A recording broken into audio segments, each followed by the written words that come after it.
Today on Investigate TV Plus, when you call 911, you expect someone to pick up right away. I'm Lee Zurich. And I'm Tisha Powell. Our investigation reveals some of those calls are going unanswered. Hold on. What's going on? My husband, I think he's dead. An in-depth look at 911 wait times and why the delays are growing during life's most critical moments. These are the people that are supposed to help save you, and they're just not available. Plus, this boy's first birthday. Happy birthday, dear Milan. Is unlike many others, a couple's decades-long battle with infertility and the procedure that helped produce their miracle. And he's known for capturing the world's biggest stars. It's very impressive being photographed by Mr. Senate. Why this project is one photographer's most personal. In-depth stories that inform and inspire. You're watching Investigate TV Plus.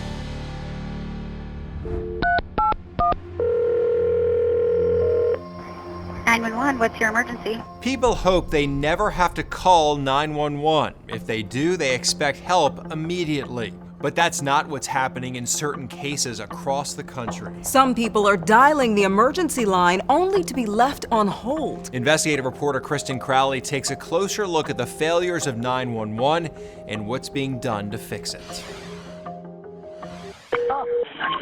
911, what is the address of your emergency? Oh my God, 114. If the woman making this 911 call sounds frustrated, Okay, hold on. What's going on? My husband, I think he's dead on the floor. it's because she is. These are the people that are supposed to help save you, and they're just not available. Her husband, Robert Van Pelt, who had a known heart condition, wasn't breathing. And I looked down and saw him on the floor, and he screamed at her immediately, call 911. Their daughter, Morgan, called for help. What happened when you called 911? It put me on a hold where it was like, someone will be with you shortly. Please don't hang up. I was like, I can't believe they just put me on hold. A recording, Please do not hang up. not a person, This is the 911 emergency line. answered her 911 call. I told her to hang up and try again. And I thought, well, maybe she got cut somewhere, weird Twilight loop or something. You thought know? it was a mistake? Yeah. It wasn't a mistake. Please do not hang up. They heard the same message again. What did you think when you heard that recording on Oh my God. 911? Oh my I God. was- I didn't even know it was possible to get a recording. 911, in my opinion, shouldn't have any weight. That's Portland's Bureau of Emergency Communications Director Bob Kazi, who says in 2018, most of its calls were answered within about 10 seconds. Today, the average wait time is 50 seconds, an issue he says started in 2021 as the pandemic and protests led to increased call volume and staff burnout. Portland 911 communications records say from the time Robert's family made their first call to the time a dispatcher picked up, 911. it was about 3.5 minutes. But 911 calls should be answered in seconds. It's very important that call processing times are minimal. NENA, the National Emergency Number Association, sets this standard. 90% of 911 calls answered within 15 seconds. 95% should be answered within 20 seconds. April Hines works for NENA and says some centers reach that benchmark. It just doesn't know how many. 911 in general is considered a local entity. There is no federal entity that tracks those numbers. But there's evidence this is a problem. The examples come from everywhere. And I thought, it can't be busy because it's 911, They're not supposed to ever be busy. I tried for probably over 30 minutes to get a 911 operator. When you're on hold and when you can't get through for 30, 40 minutes an hour and somebody's literally dying. In St. Louis, this woman died waiting for help after a tree fell on top of her and her car. The city said a dangerous storm led to a surge of 911 calls that was difficult to keep up with. But over in Kansas City, Missouri, in Quentin Lucas's case, it was a weekday, middle of the day. This was not Saturday night. Lucas nearly lost his mother. My mother collapses in the front yard. My sister finds her and does what every person's been trained to do. She calls 911 And she gets a message saying, "You've called 911, please hold, please don't hang up." This issue has been a constant problem. News of their roughly 4-minute hold time made headlines. Terrifying and unacceptable. Because Lucas isn't just any Kansas City resident. All right, Jazzy, we did it. Quentin Lucas is the mayor. Maybe there was fate that made it so the mayor's mother was one who was implicated. And fortunately, she's alive today. But I am going to make sure not only that we come to a quick solution in Kansas City, but that hopefully for every other American city, we are the template of how we do better. After our interview, Kansas City approved a $1.5 million upgrade to its 911 system. It's also looking to take over operations instead of using the regional system that runs it now. But infrastructure and management are just one piece of 911's problems. The vast majority of the time you start to see these long hold times is due to staffing shortages. 911.gov says a survey of 48 states found more than half of 911 centers face a staffing crisis in every region, in every state surveyed. That's part of the issue in Portland, where it had 25 vacancies toward the end of 2023. Hi, this is Charlotte 911. Recently, with the help of higher salaries, hiring bonuses, and part-time options, Charlotte Police increased its telecommunications staffing from 105 in 2022 to 131 in 2023. Since then, the percentage of 911 calls answered within 10 seconds jumped from 67% to 72%. When people are in a community where they are experiencing long hold times waiting for 911, what's the solution for that? The agency having jurisdiction that funds the 911 center, and you need to let them know that this is a problem. They are going to have to make the choices on how they're going to staff, if they're going to staff more, have more staffing. Changes that come too late for Candace and Morgan. I never thought I would have seen my dad die, especially at such a young age. Robert, they said, likely died before they even got a chance to call 911. But they wish they didn't have to wonder, what if? And they hope no one else has to go through that. The point is that no matter the situation, we should be able to call 911 and then pick up the phone. Another effort some states are taking to try and reduce hold times is upgrading 911 to a system called Next Generation 911. It's a digital system, unlike the older analog one, that can also get text messages, photos, and videos. Oregon is one of those states trying to make the transition to that system. 911, what's the address of the emergency? Portland is piloting new artificial intelligence to its non-emergency dispatch line. The program comes as the city's 911 bureau says calls have increased 40% since 2018. Our staff is looking forward to it because a lot of the burden that they face is recognizing the number of calls that are waiting in the queue. They can see it. That's frustrating to them because they don't get a break between calls. The technology determines if people calling the non-emergency line actually need to be connected to a dispatcher or get transferred to a different service in the city. Still ahead on Investigate TV Plus, you've heard of recycling bottles and cans, but what about food? You have to take your trash out less. I never empty my trash can because all my compost is already outside and it doesn't stink. We examine the movement to reduce food waste. Plus, it's a growing solution for couples facing infertility. My old boss, her son and daughter-in-law were going through IVF, and on their documents, it said if you are finished building your family and you have leftover embryos, what do you want done with them? An in-depth look at embryo adoption and one couple's years-long journey to complete their family.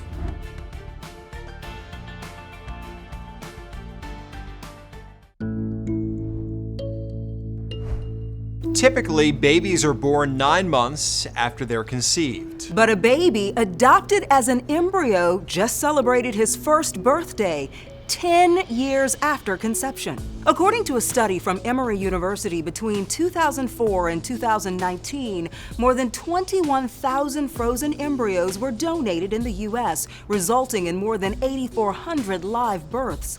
The National Embryo Donation Center says it's an option for couples struggling to conceive and can be a less expensive alternative to in vitro fertilization, or IVF.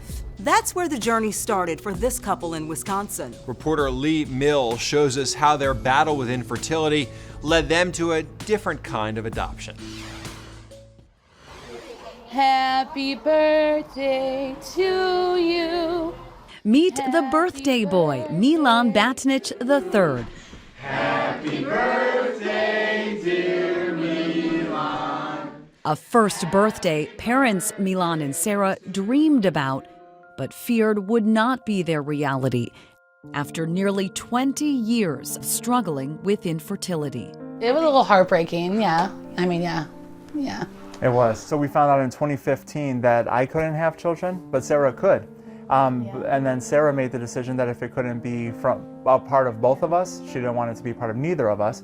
With both natural birth and in vitro fertilization deemed impossible, their next option was adoption, until they learned of a different take on the idea. My old boss, her son and daughter-in-law were going through IVF, and on their documents, it said if you are finished building your family and you have leftover embryos, what do you want done with them? So these extra embryos, the fate of which patients struggled with, what could we do with those? Your choices are to come back and use them, which we would prefer, to donate them for medical research and destroy them, just destroy them outright, or to donate to another couple. Dr. John David Gordon has worked in fertility for 20 years, most recently as the medical director of Southeastern Fertility and National Embryo Donation Center physician. Conservative estimates show there are more than 1 million frozen embryos in storage right now in the United States, though most are expected to be used by the parents who created them for IVF. The NEDC was created 20 years ago, in 2003, to pair those leftover embryos from clinics across the country with families looking to adopt. Dr. Gordon calls it a rescue mission. They really wanted to make sure that this did not become sort of embryo free-for-all, right, where embryos are sort of bought, sold, and traded on the internet. Dr. Gordon estimates doctors perform 300,000 IVF procedures in the country each year. Of those, around 3,000, or 1%, use donated, adopted embryos. It's a small subset, but NIH data show embryo donation is growing in popularity. From 2004 to 2019, the number of donated embryo transfers each year in the U.S. has nearly quadrupled, from 666 to nearly 2,500 in 2019. The center is currently storing 3,000 frozen embryos that are available to adopt right now. We want the embryos to get placed wherever they are, but they are here and they are waiting, and we certainly have a system that seems to work, as we are now approaching 1,500 babies, which is more than any other clinic in the world in terms of embryo donation. They work with couples from across the country. Is this transfer day? That's transfer day, yeah. Couples like the Batiniches. They said the ring around, it was more viable. So I don't know, maybe this was him. So 2/22 of 2022, at 2:22 in the afternoon Eastern, they transferred 3 embryos into Sarah, and here's one of them. Laughter at the end of an almost 20-year journey with infertility. When he was born, she's like, all right, Dad, take a look at your son. And when I stood up and saw him, it was just unbelievable. I couldn't believe, it was real. We just love him. Yeah, we soak him up. Happy birthday to you. Here you go, buddy. For resources on embryo adoption, head to the National Embryo Donation Center's website at embryodonation.org. The organization says it's assisted in over 1,100 live births from donations.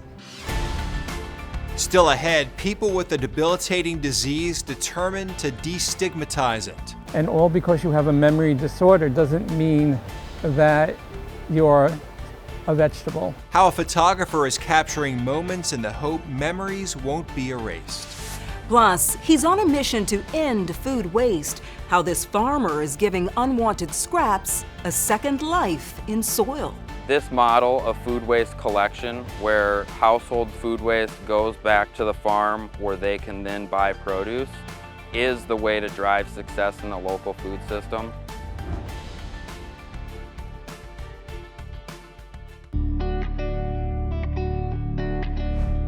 Taking out the trash in a more sustainable way. There's a paper bag, there's some banana peels, tons of eggshells. More people are composting. The EPA says it's a process that converts organic food scraps into nutrient-rich soil or mulch through decomposition. When we send food to the landfills in the garbage, that food rots and decomposes and it releases methane, which is a potent greenhouse gas.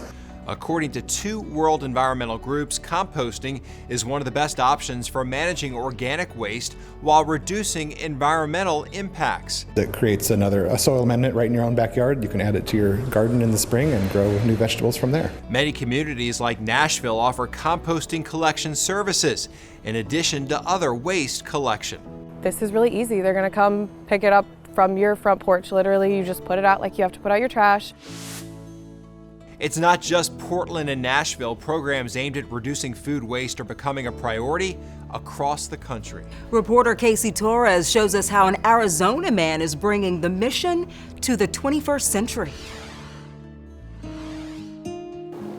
This big pile of compost is not a pretty sight for most people, and the smell only invites flies. But Phoenix farmer J.D. Hill loves this stuff. It retains water, adds nutrients back to the soil. It's why he started his food composting pickup service in Phoenix, our city, years ago. He picks up bins full of food scraps from nearly 4,000 homes across the valley every week to repurpose as fertilizer on his farm. This model of food waste collection, where household food waste goes back to the farm where they can then buy produce, is the way to drive success in the local food system. Now he's stepping things up. Hill is the first farmer in the country to partner up with Mill Industries, a company aiming to eliminate carbon emissions resulting from food waste decomposition. The startup released its mill bin nationwide this year that not only turns food waste into fertilizer, but also grinds it into reusable food for animals. This is a 5-gallon bucket Hill's customers fill up with food scraps. He says the mill bin over here can fill up 5 times what this bucket holds because it grinds and dehydrates the food, turning it into a fine powder similar to coffee grounds. Our number one goal is to support local farms. So as this thing grows from 3,500 to 10,000 to 100,000, we're going to be able to get a lot more farms and farmers involved.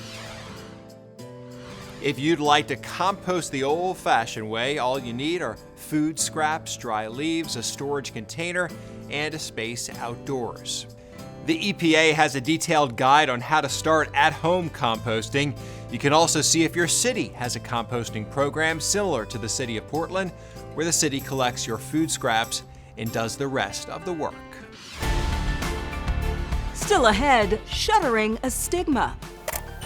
What inspired a celebrity photographer to start a new project for people with memory disorders? You're really kind of informing the public that has this, that it's not all doom and gloom. You can watch Investigate TV Plus anytime online. Just subscribe to our YouTube channel at Investigate TV. You can catch stories and full episodes.